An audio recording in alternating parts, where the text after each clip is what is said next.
seagoing voyages and make it look a lot more like it would have looked in 1814, 1815. Right. So this is sort of a reproduction of what the Tecumseh would have looked like in its prime. Yeah. Yeah, it's wonderful. And it's just been done actually. This is, you guys are some of the first people to see it because right. we only completed the remodeling at the beginning of this year. Wow. Yeah. Well, it's nice timing then. Yeah, yeah. Just in time for the War of 1812, which apparently wasn't in 1812. That's it. Well, 1812 to 1815, arguably. Yeah. The peace treaty. Okay, so it's 1815 actually. Well, yeah, because the peace was actually signed. The Treaty of Ghent was signed on Christmas Eve, 1814. But news, because it took so long to get news across, it took weeks and weeks and weeks to get that news back across to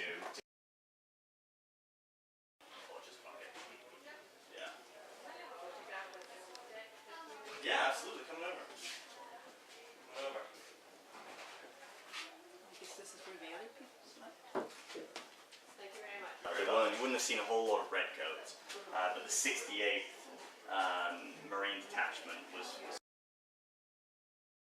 between the United States and Great Britain again, and they'd gone back to war. There would have been a crew of somewhere between 30 and 50 sent up here to man this, put the rigging back on, put the sails up, and bring it back into action again. So you'd have a crew of 50, and on top of that you would have anyone else who was attached to a particular mission. So diplomats, Indian agents, Marines, like what I'm representing today. So it could get quite cramped. Yeah. Well, if you look, you see these hooks that are up here. Okay, so this is multifunctional, this room, as well as the foresection here. Okay, so all these things, what you would do essentially is you would sling a hammock from here to here, okay, from here to here, and you could even sling hammocks underneath those 30 to 40 people.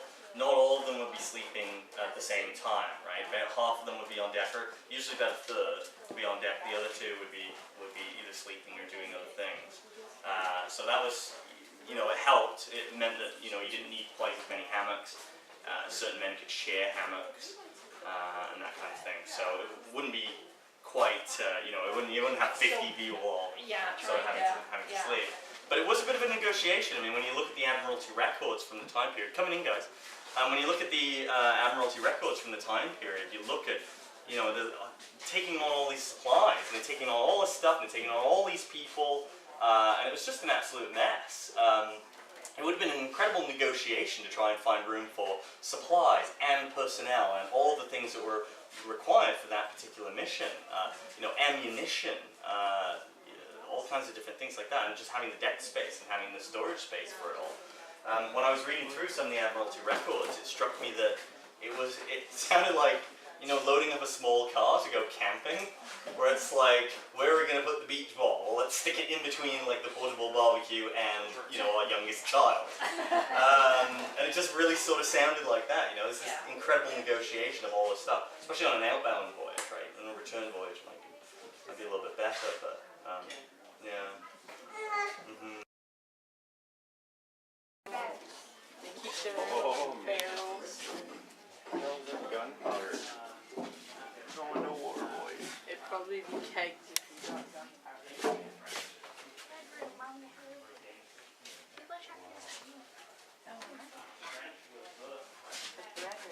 Excuse me, girl, I should go behind here.